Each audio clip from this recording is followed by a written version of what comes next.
Welcome once again to Lehto's Law. Here's Steve Lehto. Calvin sent me notes, and Steve, check out this story. And this is a problem. It's not happened to me to this degree, but I've been worried about this. So from MoneyWise, Victoria Vasovsky wrote this. California woman thought she left a $5 tip until she saw it was $5,000 and then was told by the merchant it can't be voided. You're just stuck paying the $5,000. Oops. Sorry. So there's a lot going on here, as I like to say. People have long grumbled about tipping culture, but now digital checkout screens are turning their frustration into full-blown financial disasters. And here's the thing.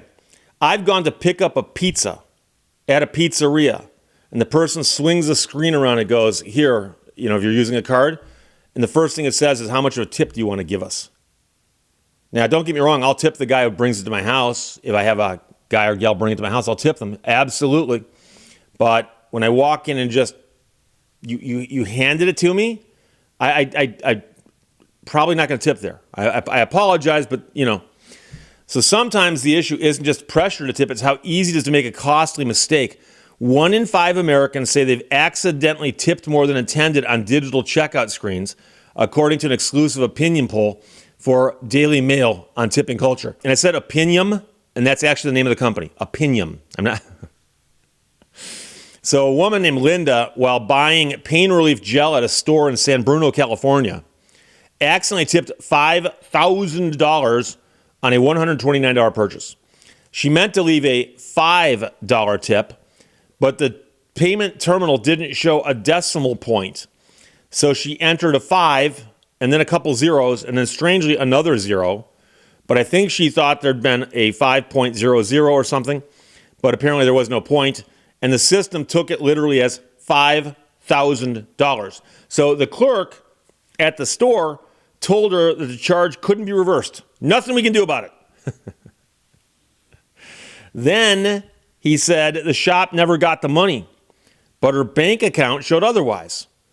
So she told a TV station, I'm just livid because I'm not going to pay $5,000 for something I never intended to happen. So for her, of course, it was a big, big deal, and it turned into a financial crisis.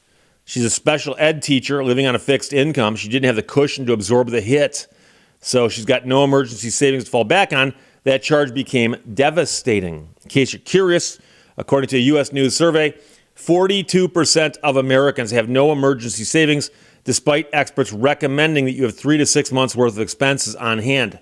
And yeah, it's a nice idea, but many people can't afford to put away that much money.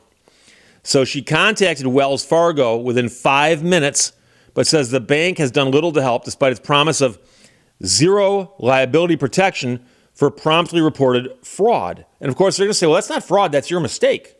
So the bank's website says its built-in protection features ensure that you won't be held responsible for unauthorized transactions as long as they're reported promptly.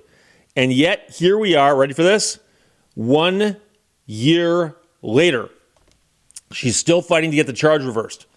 She said, I burst into tears. My son's graduating college, and I can't even buy anything for him because I have $5,000 outstanding, which has now become $5,500, apparently, because there's late fees or something. So digital checkout screens may speed things up, but one wrong tap can turn a routine purchase into a nightmare.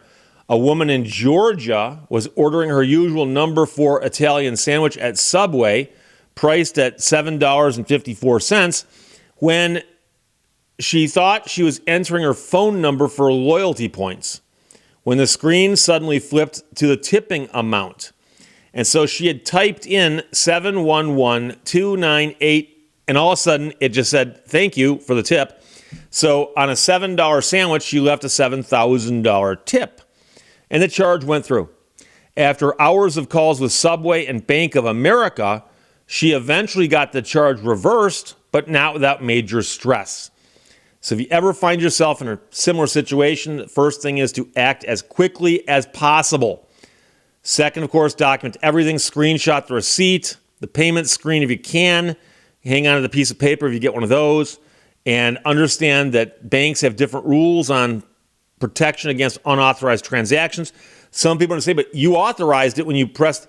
If you make a mistake A mistake, believe it or not, is an excuse if it's reasonable under the circumstances in law, okay? And you should have an emergency fund. But getting back to the mistake, if you literally just press the wrong button, that's a mistake. And the fact that you call it out instantly and go, hey, I didn't authorize that. Now, it'd be worse if they handed you a receipt that had the full amount on it and you didn't catch it.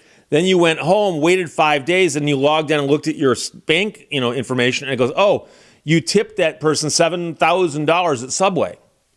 Now you call the bank, it's going to be a little harder. But if you imagine this, there's the moment where the woman says she's buying the pain relief gel and accidentally tipped $5,000 on a $129 purchase. The merchant should have been able to look at that and go, okay, that's a mistake. I acknowledge that you didn't intend to do that. I'll help you. But a lot of them are going, gee, I kind of hope I get to keep that money. That'd be kind of cool, wouldn't it? Which isn't right. But the fact that you catch it immediately should be solvable. Now, I'm hoping that because this woman has brought this to the attention of the media, and the media has brought it to the attention of more people, that more people are to go, gee, maybe Wells Fargo ought to straighten that out. Because as you know, Wells Fargo has always had issues with their PR. I'm surprised that they didn't open up a bunch of bank accounts for her too while she called them. But I've been at a store before buying something, and I'm talking about an actual like restaurant, fast food kind of place. And I need these to read well. Now, I can read without these if it's bright out and you give me time, but I might find myself doing this and reading slowly. And I walked into a store one time without these on. And they spun the thing around. Would you like to leave a tip? And I remember looking at it going, I hope I got the right one. And I clicked what I thought was the one of the ones they chose for you. I didn't key in a tip because that could have gone very, very badly, as we've just noticed. However, I know that most likely it said like 0, 10%, 20%, and probably 25%. But my bill wasn't that big, so the worst that could have happened is I could have accidentally over-tipped with one of those pre-chosen amounts. But like I said, if I'm eating at a restaurant and someone brings my food to me, very generous tipper. But when I walk in someplace and I'm buying something that somebody literally just goes like this and hands to me, I'm not going to tip there. I know there's people in the service industry saying, Steve, you should tip everybody. I'm a generous tipper when I think somebody's actually done something for me. And I'm not saying that I won't tip a waitress who's in a hurry or a rush because she's overworked. I tip people like that. I always do. But to me, it's a bit much when the person behind the register goes, oh, would you like to tip? And it spins this thing around. And all they've done is hand me something. I understand the tips might get divided amongst all the people here. They might. But all these people, I believe, are getting paid better wages than wait staff who get paid the lesser wage. So this woman here thought she'd left a $5 tip. They said it was $5,000. They told her it couldn't be voided. And here we are a year later, and she hasn't got her money back. That's the scary part. So Calvin, thanks for sending that from MoneyWise. Victoria Vasovsky wrote it. Questions or comments, put them below. Let's talk to you later. Bye-bye. Thank you for watching Lehto's Law. It's a wise thing to hold back.